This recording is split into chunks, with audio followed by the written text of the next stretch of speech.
So as the cartel civil war rages on, fentanyl seizures have notably declined along the U.S.-Mexico border, which, of course, raises the question, are those two items directly related?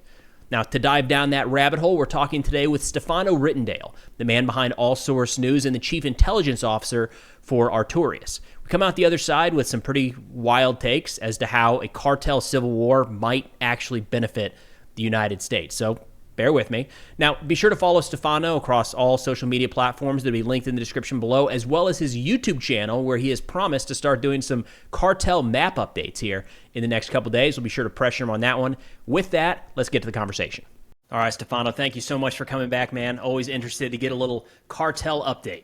No, thank you, Preston, again for having me. This is a very fun series, very great opportunity to kind of go into the weeds and the details of cartels, so appreciate the invite. Yeah, man, of course, really good feedback from the audience. But I think the best place to start here is just hand it over. Like, in the United States, a lot of focus right around Trump's inauguration and coming into office, a lot of focus on the southern border, not just on border crossings and border security, but there was a lot on the cartels. We named a handful of them as foreign terrorist organizations. And this might be my being too focused on events overseas. Mm-hmm. It does not seem like there's been a lot of U.S.-focused activity on cartels. Am I missing anything, or what does it look like right now? I would agree with you. I mean, we had the FTO designation, so the 6 Mexican cartels that were listed were the Gulf Cartel, the Sinaloa Cartel, CJNG, the United Cartel, La Nueva Familia Michoacana, and then CDN. Those were the 6. The one that I don't understand why wasn't is the Juarez Cartel La Línea. That was the same. Like, if you're going to have United Cartels as an FTO, then why wouldn't you have La Línea? It just, and to this day, I never really got an answer. But since then, no. I mean, there hasn't really been much. I think a lot of the focus has been on the immigration piece more than anything else. I haven't really seen anything really on the cartel aspect. I mean, there has been very interesting sanctions. They did sanction a lot of Mexican financial institutions recently, like very severely, because they're involved in kind of money laundering.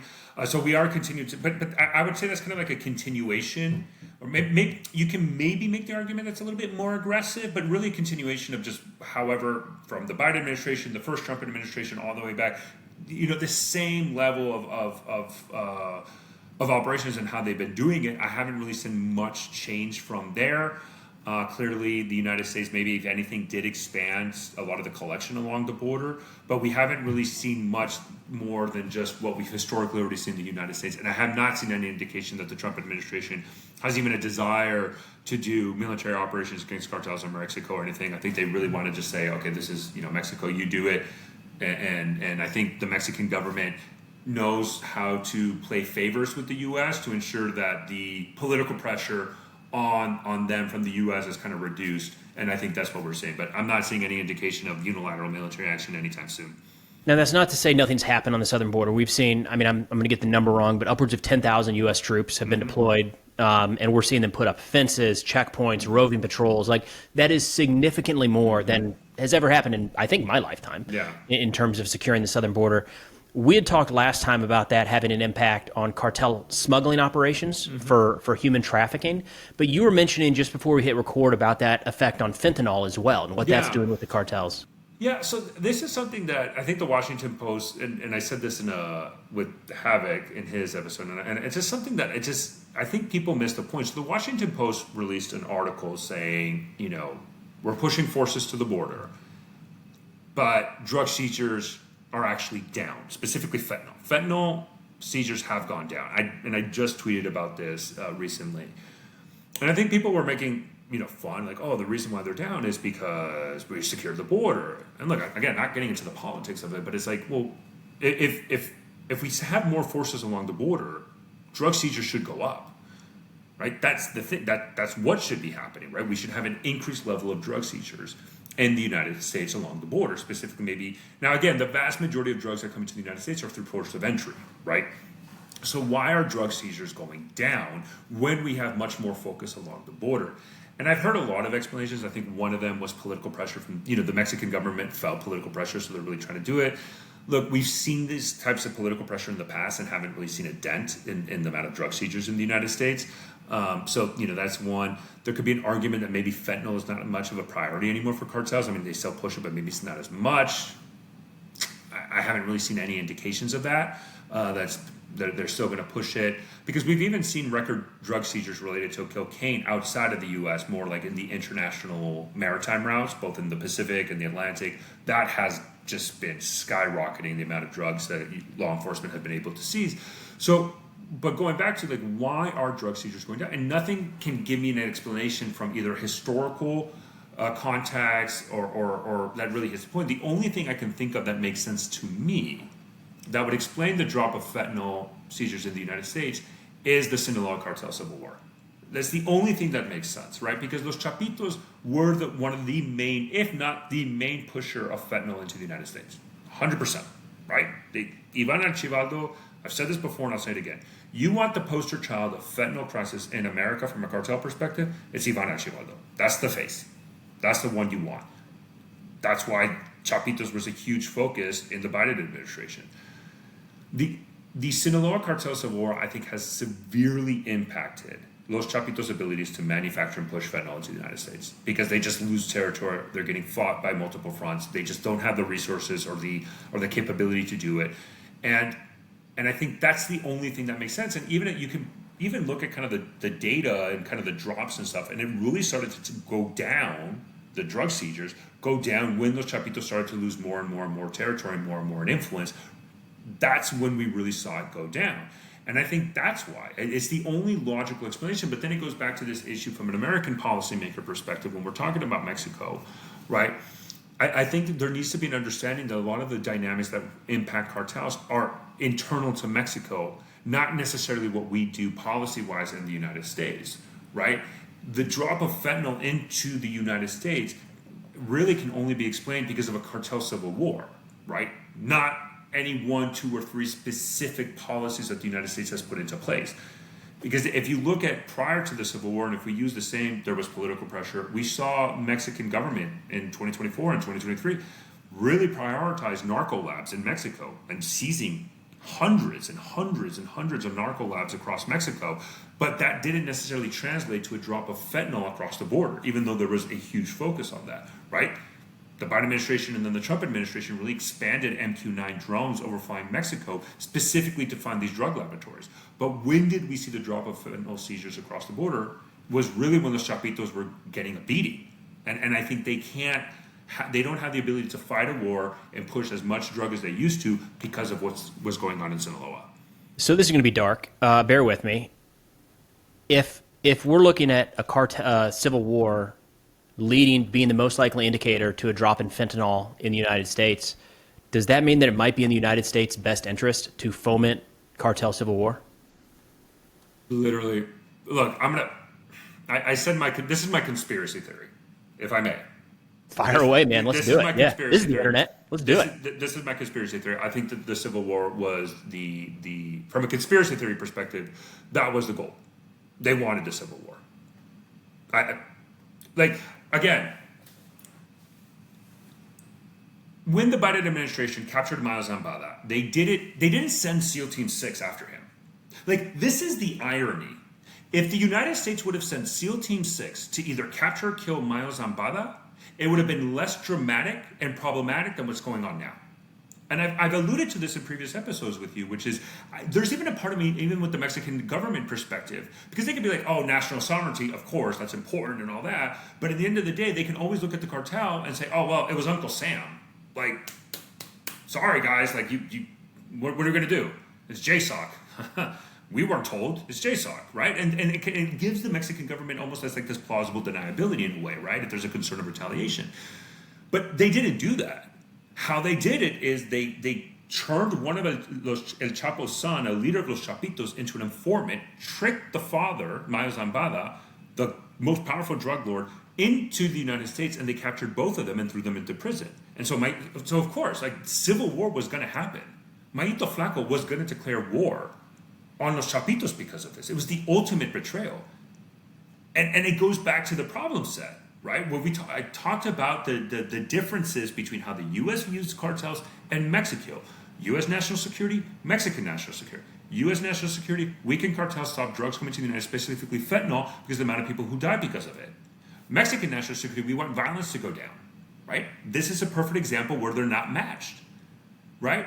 The Sinaloa cartel is the weakest it's ever been, and I think it's the key explanation of why fentanyl seizures across the border have gone down, meaning fentanyl is going, more than likely, the amount of fentanyl getting pushed into the United States is going down. And going back to my conspiracy theory, I think that was a goal. At a minimum, there's no way nobody in the Biden administration or Merrick Garland or the DOJ could not have seen this plan and said, civil war is the most likely outcome. The Mexican government was furious because they knew this meant war and violence was going to skyrocket. I just think from an American perspective, we didn't care. And that the Civil War, yes, we captured a key drug lord in Mexico, justice and all that, and we want more information and we want to make him cooperating witness, maybe to get more information and dealings against Mexican corrupt government officials. But the Civil War, if you're seeing drug seizures go down, why would the Americans say, well, this is a problem? No, it's not. And I would agree with you. I think that's my conspiracy. I'm not saying I believe in it 100%, but at a minimum, I'm looking at the data and I'm looking at what's going on. I said, it's not hurting if we want fentanyl to stop going into, but the Civil War is maybe helping. Now, here's the thing. Here's the question we have, though. What's the second and third order effect afterwards? That's the problem. Because now the situation is we have Jalisco New Generation absorbing Los Chapitos, who used to be one of the main fentanyl pushers into the United States. So did this Civil War now create a much bigger problem down the road? Because I think that the Chapitos CG&G alliance was not in people's purview until after the fact, when Chapitos were really in trouble. And Mayito Flaco was up in the upper hand. Is that now a concern? Because the CG&G has this international reach around the world, and now they have the ability of incorporating key aspects of Chapitos infrastructure and drug manufacturing into their own, specifically in fentanyl. So then the question is, as long as the Civil War is going on, it just looks like fentanyl is going down. So is the intent is, make it last. Maybe we don't want the war to go over. But at the end of the day, CG&G is going to get more out of this than lose. So how do they look like at the end of this? And how does that change the dynamics, not only for U.S.-Mexico and the border, but more specifically in Sinaloa? Because now the thing I can see is Sinaloa, CG&G is going to probably stay as much as possible, as long as possible in that area. And maybe Sinaloa now is going to repeat other areas of Mexico with high levels of violence. It's interesting because we're better at, I think, fomenting chaos than bringing stability. Just historically, it's easier too, for what it's worth. So it wouldn't be the craziest thing if somebody said that we solved the issue, the violence issue in Mexico. That'd be shocking. But to hear that we might, in any way, shape, or form, be trying to make it a little bit worse, like, okay, I could see that happening. Probably something we're better at. And when you look across the United States, like when violence has spiked in Mexico, to be blunt, nobody cares here. Nobody. Like I know that comes across dark and mean and careless, but like it just doesn't make the news at all. Maybe in portions of like right along the border in Texas or Arizona, but I remember, was it a couple of years ago? It was a shocking level of violence, and like you wouldn't know. Let me ask you this. Did you know that today in Sinaloa, 20 bodies were found? Zero idea. Yeah. 16 were found inside a van, 4 hanged over a bridge. We don't pay attention to that. Nobody talks about it. Do with that information as you will, but this is a country that we share a significant border with, and there's a ton of violence there, and it just does not penetrate the American media at all. And I think that's the thing, is that, and that's why there's never going to be this political pressure to change that, right? I don't see that happening. And you're not going to get like Israel, Gaza, right? Or Russia, Ukraine, where this whole intent of push to try to save it.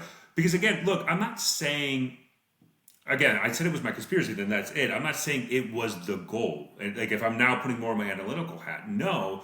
But clearly that was going to be an outcome. And the question then is, well, is this the right, like, I don't think they literally thought it through in that aspect, the second and third order effect. But the question then becomes, nobody cares. Like, nobody cares if violence goes up, so whatever policy decision we make will have no domestic political ramification.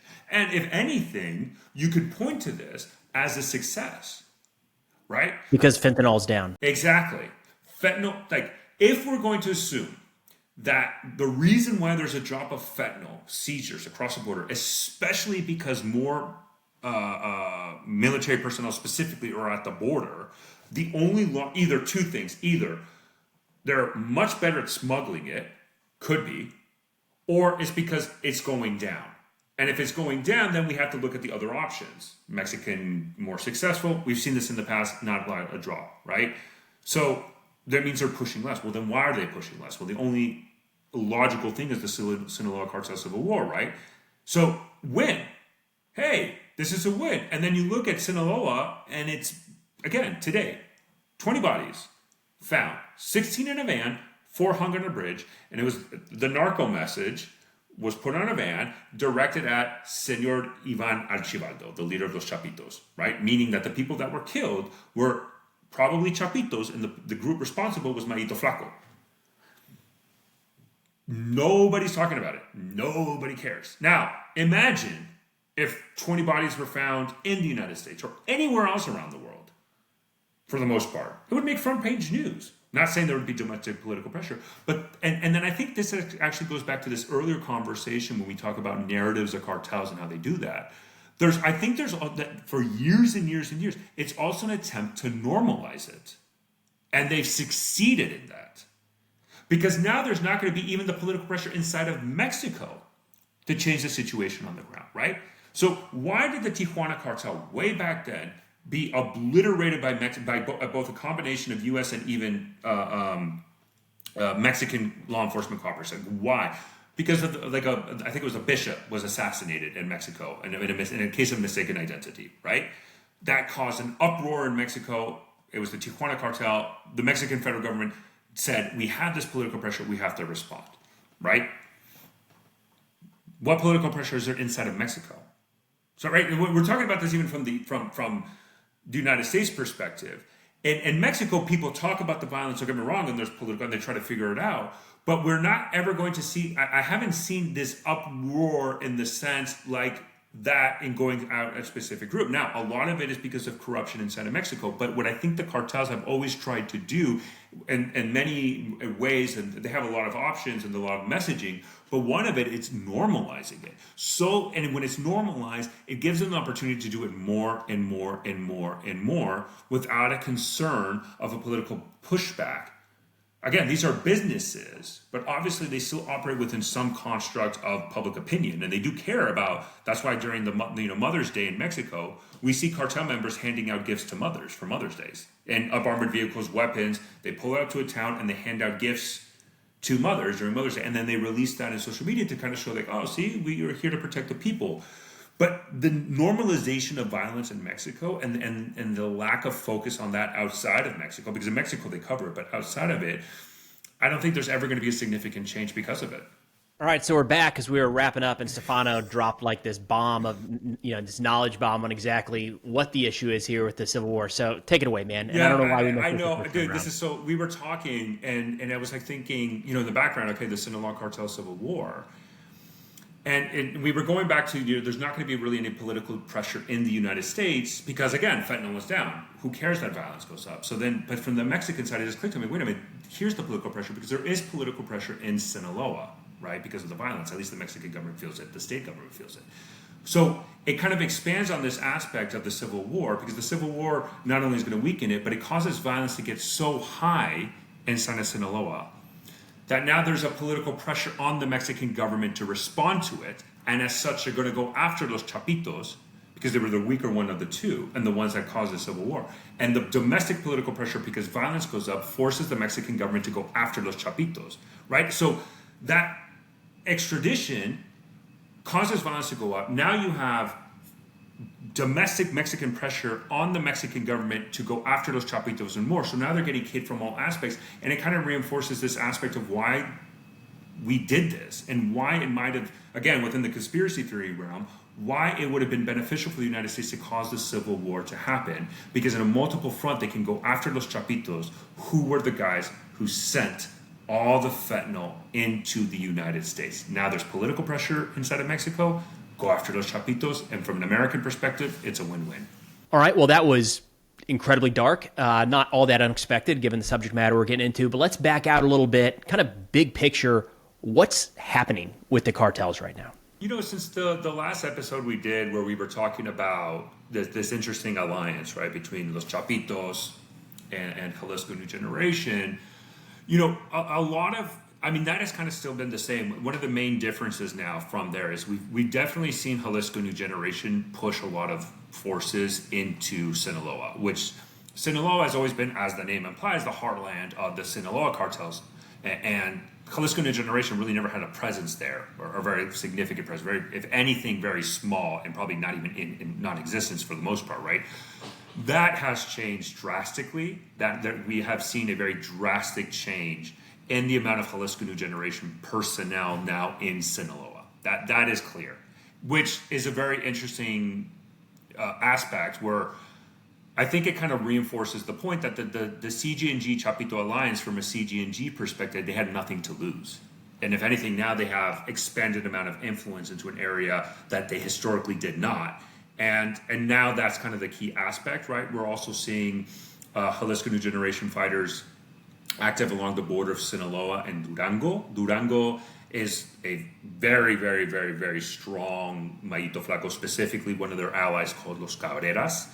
That is, Durango's really much in their control, and we're seeing Jalisco New Generation really try to push, at least in the border regions of Durango, right? So again, what we're seeing is this expanded amount of influence and reach of the Jalisco New Generation, and clearly what we're seeing is Los Chapitos are becoming subservient to Jalisco New Generation. They really don't have a choice, and they have to do whatever Jalisco New Generation tells them to do. Almost to the point, I've kind of speculated this in other videos and podcasts that I've done, that it's almost like it is the end goal of El Mencho, the leader of CG&G, to make Los Chapitos basically like CG&G in Sinaloa, right? Where they basically lose this autonomous way that we've historically viewed them, and they're just now a faction of CG&G in Sinaloa, not a separate group that has an alliance. I think that's El Mencho's long-term goal. I'm not saying that's happening now, but we're starting to see that actually occurring, because key figures of Jalisco New Generation are active in Sinaloa. One of them that was actually very interesting to me, his name is Yogurt in a way. He is a guy out of Michoacan. He was very active in Michoacan for Jalisco New Generation. He even had a presence also on the opposite end in Quintana Roo, for those Cancun, for all intents and purposes. He was one of the first persons to be sent to Sinaloa. And so that's the thing. We're starting to see this absorption of Los Chapitos and Jalisco New Generation. And on the other side, what I would say is from the Mayito Flaco, the rivals of Los Chapitos, it does look like they have a pretty solid alliance with a group called Chapo Isidro. That's a separate group based out of northern Sinaloa. He's been like an independent. He's historically belonged to the BLO. Clearly, Chapo Isidro is also fighting very heavily against Los Chapitos, and that alliance is pretty much stable. I think that's kind of the main aspect that we've kind of seen since the last video we've done, is this further playing out of this Sinaloa cartel civil war and how it's transforming cartel dynamics in Mexico. That kind of fluid dynamics you're talking about, is that normal when we go back 5, 10, 15, 20 years? Or is it unique, or does it stand out? And if so, what's driving it right now? It's interesting because historically what we see in Mexico is alliances form when a bigger rival comes along, right? So the Zetas in Michoacan, Jalisco New Generation in Michoacan, for example, and you can look at other states, and generally it's like, okay, here's this new kid in the block, or a very powerful faction arrives somewhere, and then the cartels in the region kind of maybe let go of their differences, or realize, okay, this is a bigger threat, the enemy of my enemy is my friend, let's form alliances. What's different here is that this alliance was formed because of the Chapitos didn't have a choice. They were just weak. They were basically done. Not today, not tomorrow, not a week or a month, but the writing was, no, eventually the Chapitos were just going to lose, and they just didn't have a choice, and they formed this alliance, right? So the alliance came from desperation, where now the bigger cartel, Jalisco New Generation, is getting more powerful. And then the question is, how do the rivals respond? Again, we have seen this alliance with the smaller group called Chapo Isidro in northern Sinaloa, but that's the question that you kind of alluded to. Like, Jalisco New Generation has alliances already prior to Los Chapitos. They have it with the Juarez cartel, or La Línea. very well-known kind of alliance in that aspect, in that relationship. And then the Metros out of Tamaulipas, who were considered a faction of the Gulf Cartel. And what was interesting, a Treasury Department sanctioned list said that the Metros are not a Gulf Cartel faction. They're basically CG&G in Tamaulipas. We shouldn't view them as a faction of the Gulf Cartel. They've just been, key term, absorbed. And the leader, Primito, is very close to El Mencho. And so now the Metros are basically CG&G in Tamaulipas. And that's where I was kind of alluding to earlier with Los Chapitos in Sinaloa. Are they going to be CG&G in Sinaloa? So, and we are also seeing some interesting dynamics where this alliance might be growing in an area called Aguascalientes, which is another state in Mexico. There was this narco banners this week announcing even an expansion of this alliance with another smaller group in Aguascalientes. And so what we're seeing is, okay, the Chapitos CG&G alliance does look like it might be expanding. There's even conversations. Does La Línea officially join this as well? Obviously, the Metros are there. So this alliance is growing, and in reality, it's just, I think those CG&G are just absorbing more and more groups. And I think it's important to note, CG&G has had breakaways, right? And then people that used to be in CG&G broke off. There's specific examples that we know of that happened specifically in Western Mexico. But now we're seeing this expansion, and the question now becomes, okay, do we see something similar with Mayito Flaco, right? Because, okay, now you have this very big alliance. How does he respond to this? Because there are groups who would be more than happy to fight CG&G in an alliance perspective. We just haven't seen them doing it. So does, for example, Mayito Flaco have it with Chapo Isidro? Do we start seeing them do Mayito Flaco with, for example, the CDN, the Northeast Cartel? Because the Northeast Cartel is fighting the Metros very heavily in Tamaulipas and Nuevo León. They have a lot of battles there. So, and CDN and Mayito Flaco have a very well-established business relationship. They're not. Okay. I don't consider them allies. People might disagree with me. I don't consider them allies. I think they have a very strong business relationship. The DEA 2025 threat assessment said this. Mayito Flaco gives CDN drugs or a product, and then CDN smuggles it through because they control the border. So do we see maybe Mayito Flaco trying to create his own alliance with not only Chapo Isidro, but does he go to CDN?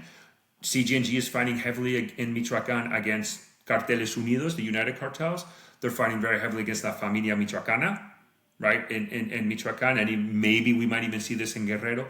So Carteles Unidos was one of those groups that formed this alliance to face CG&G in Michoacán. CG&G is winning in Michoacán right now. And there's even debates if the banner of Carteles Unidos even really exists anymore, because a lot of those groups that are fighting are kind of fighting with their own names. Do we see an attempt maybe of a response to the CG&G alliance with another alliance, their rivals? And now it's kind of this interesting dynamic, which would be kind of new, is, again, I'm not saying this is going to happen, but it's not out of the realm of possibility that this major alliance that's formed requires a separate alliance in and of itself to be formed. And now both of them are fighting. Because if you look at Mexico, there's a lot of different violence, different conflicts, and a lot of them are not connected to each other. The question is, because now CG&G has ingrained themselves, Los Chapitos, do we now see connecting the violence across Mexico, now having all are directly tied to one another? And does Mayito Flaco or other groups try to expand these alliances to confront CG&G because of this power that they have developed? So we're talking about a criminal organization, but you're talking about all these alliances and statements of different kind of coordination at different levels. What does the media or PR aspect of this look like? Are there official channels, or is it like semi-official? Is it all like through the grapevine? What's that side of it? Really, it's tracking their messaging groups, their WhatsApp. I mean, look, if unofficial, that sounds very unofficial, right? But everything is that the right way? Yeah, okay. Yeah, there's not like a Chapitos PR person, right? That, I mean, look, officially, exactly. Okay. Well, so that's actually the thing. That's the point, right? So they obviously have people you can kind of reach out to get maybe some commentary, but for the most part, no. And so, hold on. Oh. They have people you can reach out to get like a comment. If you're connected and like I know some journalists who can reach out to people in the leadership of these organizations to get some commentary. But again, it's like, it's not like you're not going to get in touch with El Mencho. Like the last picture we have of El Mencho, by the way, is like what, 10, 20, 30 years old. Like But there's like people in that PR kind of role where it's like, go talk to Steve. Okay. Yeah. Okay. Let me put it this way. So you generally you can, if you're talking to people in these organizations, what I would tell people is, if you're trying to track cartels, you gotta just go into there are social media pages and groups that operate kind of like unofficial networks where they kind of send communications and messages.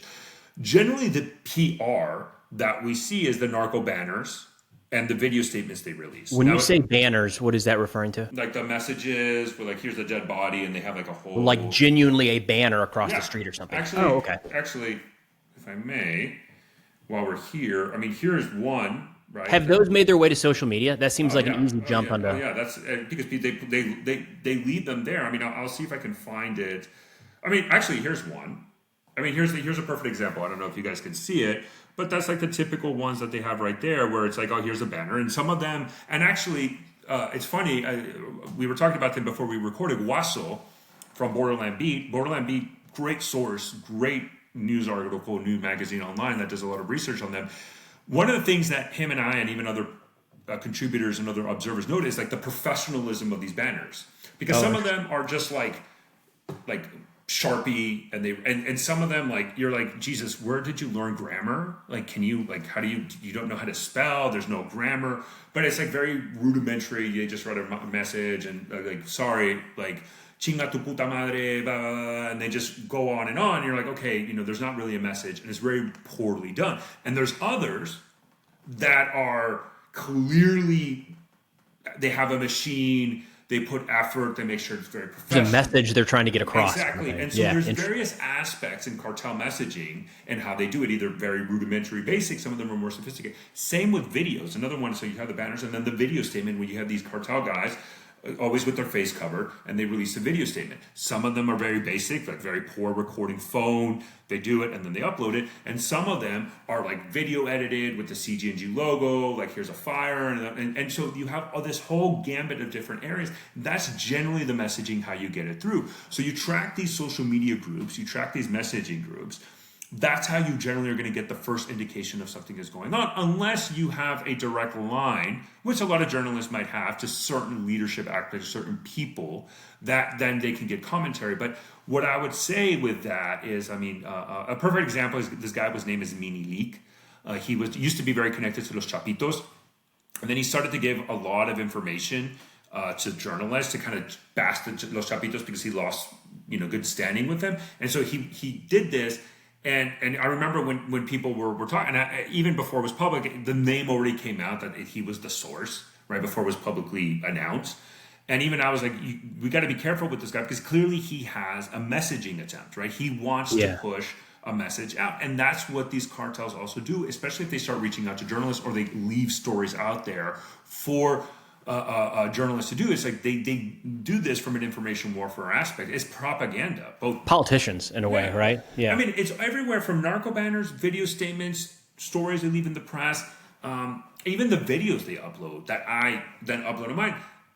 A lot of it is because they want to give an image or a message. A perfect example is I'll get videos sent to me of one group in control of one town because they want to use that to say, no, see, we control it. Like, this is our territory, not our rivals, and here's the proof. So they'll put geo-located easily symbol, or even because a lot of Mexican towns, what they'll have is like their names in very beautiful letters, and they'll do a video statement with their guns with the name to show, no, we control this town, we control this plaza. And it goes into this aspect of information warfare propaganda. I would just be what I would tell people is, these messaging, though, I don't want people to think like the politician. Again, look, at the end of the day, these are businesses. The most simplistic example I'd say, imagine Amazon, Blackwater combined. That's what a cartel is. They're corporations that just have very armed, very powerful security apparatus to enforce whatever business objective they have, and that's how they operate. There's a lot of jokes to be had about the Amazon Blackwater combination. I'm not smart enough or witty enough to come up with them, but I'm looking forward to reading the comments on that one.